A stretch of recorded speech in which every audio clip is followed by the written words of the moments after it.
بسم اللہ الرحمن الرحیم۔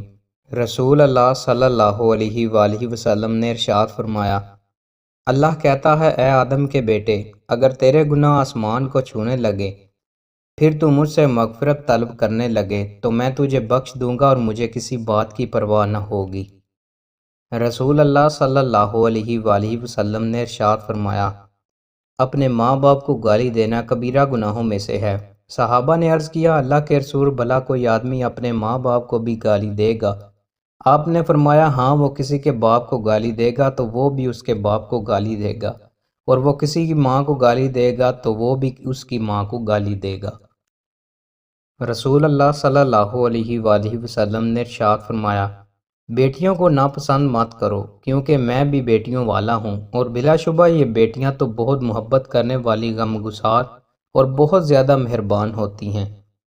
رسول اللہ صلی اللہ علیہ وآلہ وسلم نے ارشاد فرمایا، جو شخص اللہ پر اور آخرت پر ایمان رکھتا ہے تو اسے چاہیے کہ اپنے مہمان کی عزت کرے۔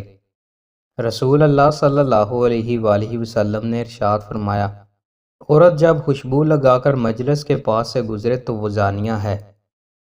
رسول اللہ صلی اللہ علیہ وآلہ وسلم نے ارشاد فرمایا، سب سے بہتر عمل یہ ہے کہ تم اپنے مومن بھائی کو خوشی پہنچاؤ، یا اس کا قرض ادا کرو یا اسے کھانا کھلاؤ۔ رسول اللہ صلی اللہ علیہ وآلہ وسلم نے ارشاد فرمایا، جس عورت کا اس حال میں انتقال ہوا کہ اس کا شوہر اس سے راضی تھا تو وہ جنت میں داخل ہوگی۔ رسول اللہ صلی اللہ علیہ وآلہ وسلم نے ارشاد فرمایا، اللہ تعالیٰ گناہ کو گناہ سے نہیں مٹاتا، بلکہ وہ گناہ کو اچھائی اور نیکی سے مٹاتا ہے۔ آلودگی سے کبھی آلودگی دور نہیں ہوتی۔ سونے سے پہلے کا عمل۔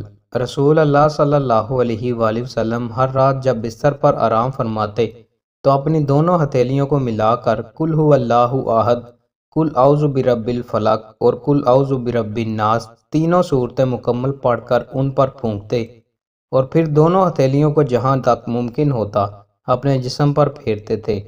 پہلے سر اور چہرہ پر ہاتھ پھیرتے اور سامنے کے بدن پر یہ عمل رسول اللہ صلی اللہ علیہ وآلہ وسلم 3 دفعہ کرتے تھے۔ دوستوں، مزید اچھی ویڈیوز کے لیے ہمارے چینل کو سبسکرائب لازمی کریں۔ بہت شکریہ۔